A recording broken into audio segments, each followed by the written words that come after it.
Guys, let's talk about biceps. One of the most worked muscles in the world, one of the most favorable muscles on the body.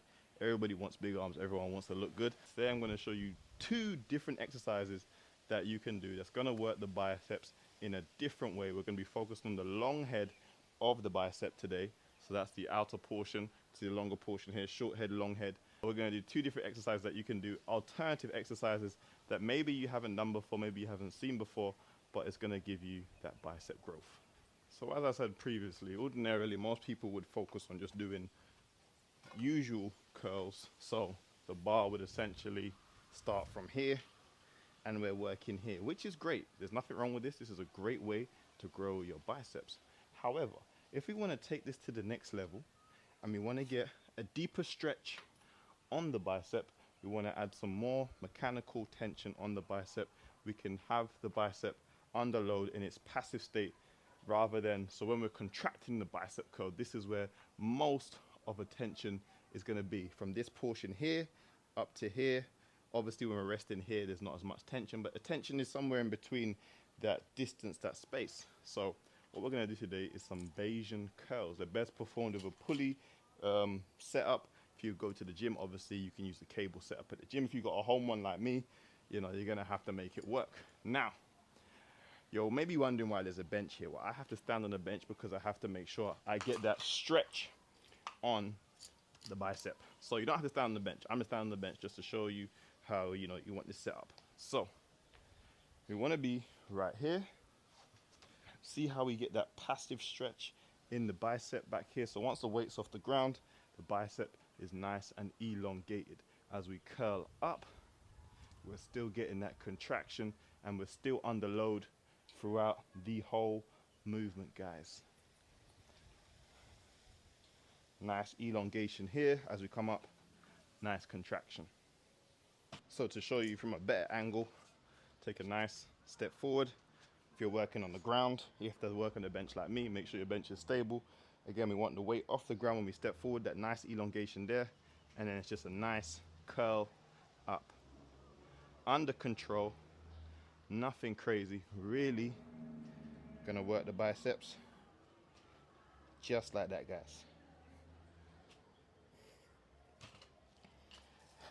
So when we have a movement that one is going to put a longer stretch on the muscle and we get a longer load in the muscle, what does that mean? That means more muscle fiber recruitment, more mechanical tension, which is going to lead to more growth, guys. Now you don't have to overdo it. Your arm doesn't have to be super crazy.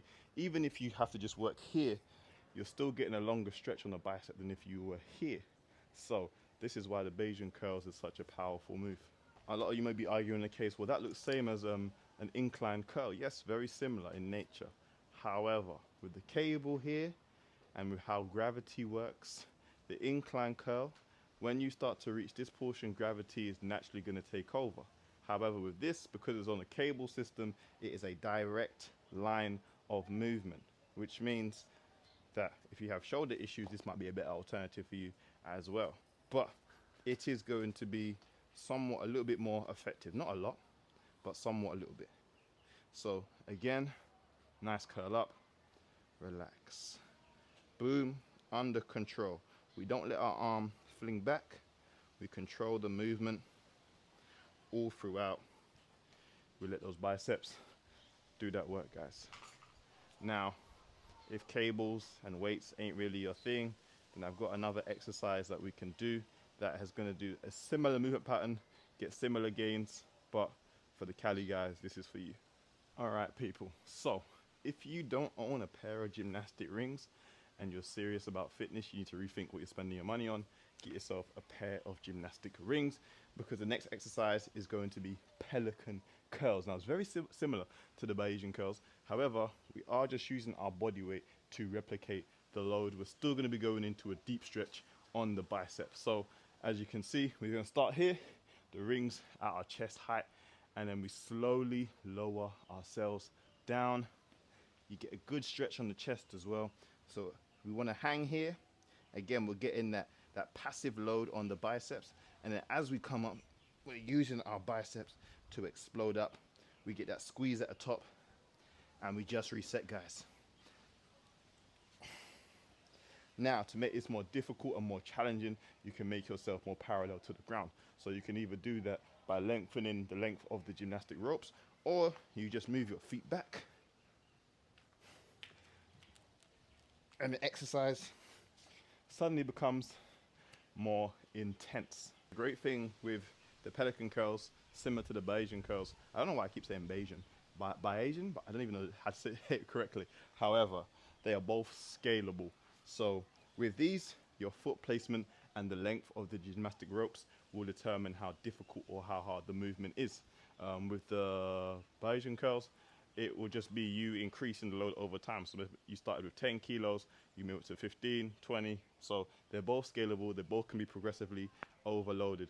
With these though, I would be a little bit more careful because you are in such a deep range of motion with your shoulders, your biceps, you know, basically your whole upper body. If you try to rush into this, you could end up injuring yourself. So there is an element of risk involved in this, but the risk versus reward can be eliminated if you take your time and do them properly. So if you start off here, nice and high, come down, under control, really let your body control the movement. And as we come back up, squeeze, squeeze. Simple as that. You take your time with it, you progress it over time.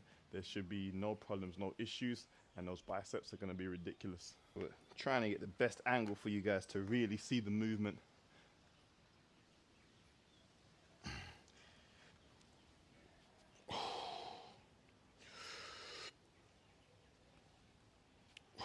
Very challenging, guys. It may look easy, but once you try it and you see, the challenge is definitely there.